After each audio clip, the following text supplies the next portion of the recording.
morning, 1st of February. That's why you can hear Vivaldi playing in the background. Spring. I don't care how cliched it is, it's a wonderful piece of music. I can't say I honestly see spring in my mind. I think it's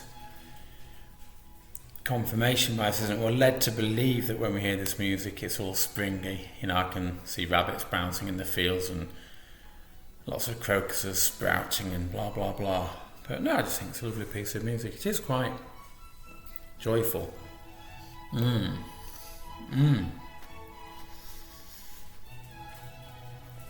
Oh. Now, before you ask how I am, just say, why are you eating your breakfast? Because I've already been to the hospital. I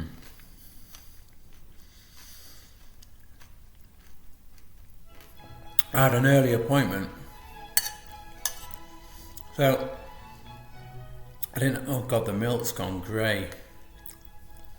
Can you see that? It's because of the blueberries. Look at that. Grey milk isn't good. So, because of this, my breakfast routine takes so long to put together. I have to have my healthy mix. I have to have my glass of orange juice with an aspirin in it. I have to have some ginger for the subsequent nausea that kicks in after I've eaten all that. And then of course I have to have the tablets, because I've got to eat them on top of food. So,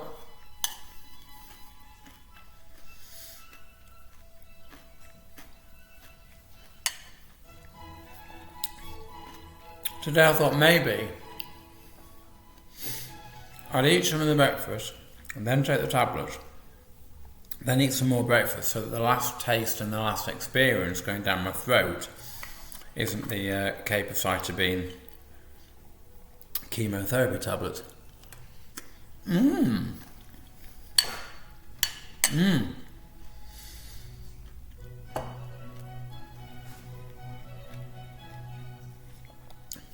let's do that. And no doubt someone will message me saying, no, you can't do that, Sam, because there's little pixies in your stomach and they take the tablets. If you don't take them at exactly the right time, they jab them into your spleen and your spleen bursts. Everyone's got a story to tell about a burst spleen, haven't they? Now, let's do this. Let's get this out of the way, because I fucking hate this. I just hate it. There you go. There they are. Little fucking long pigs.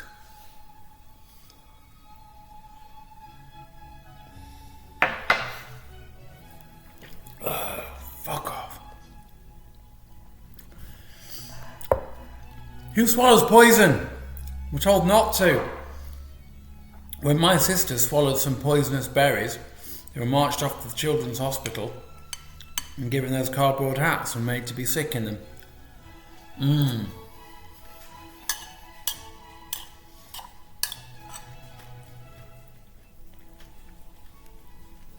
So instead of eating all the time, what am I going to talk about?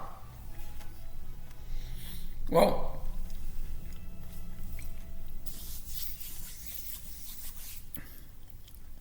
the experience of cancer is multifaceted.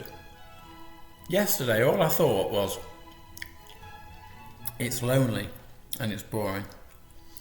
And the loneliness isn't because you're not surrounded by people and you don't have people in your life. It's different. It's very much you're on your own with this one quest. I mean, it can't be any other way, you know. And again, that's why the fighting metaphor is just not appropriate. This is you. You're on your own with yourself. Part of you has turned on you. It's like the ultimate betrayal, you know. You know that feeling when like a so-called friend just does something horrendous and you can't believe it, and you just feel so betrayed and so let down and so upset. I guess it's partly that. Secondly, there's only so much sitting down on my own in the house I can do before I go insane. So today, I'm going to walk the dogs and maybe go and meet up with a friend who hopefully will have been taking his whatever test it is.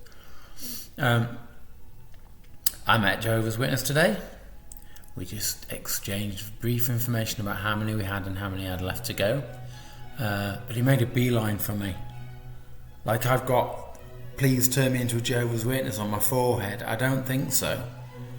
I might just put an inverted crucifix on my forehead next time. Or 666. That'll sort him out. It's promo spot. Promotion time. So I was speaking to my friend Paul, and I know that Paul won't mind me saying his first name.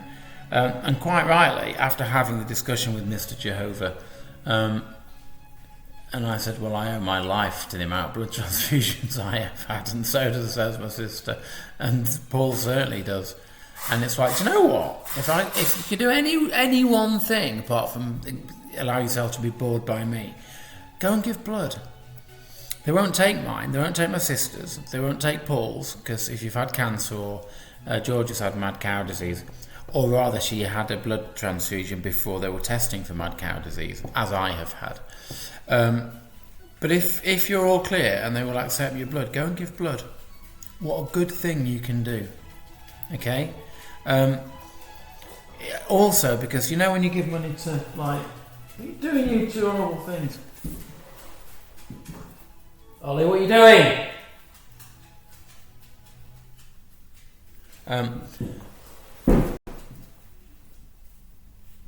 Lie down. You're looking naughty. He's looking like he might try and do a poo in the kitchen. Sit down.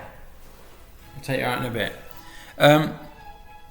When you give to charities, you're like, 50% of it is going to go to wages, and this, big charity official who's going to get paid £300,000 a year. The big CEO of Oxfam who earns £1 million or something. It's like, no, if you give blood, what are they going to do with it? Are they going to sit on all your blood and go, look, I have 10 million gallons of blood, it's mine?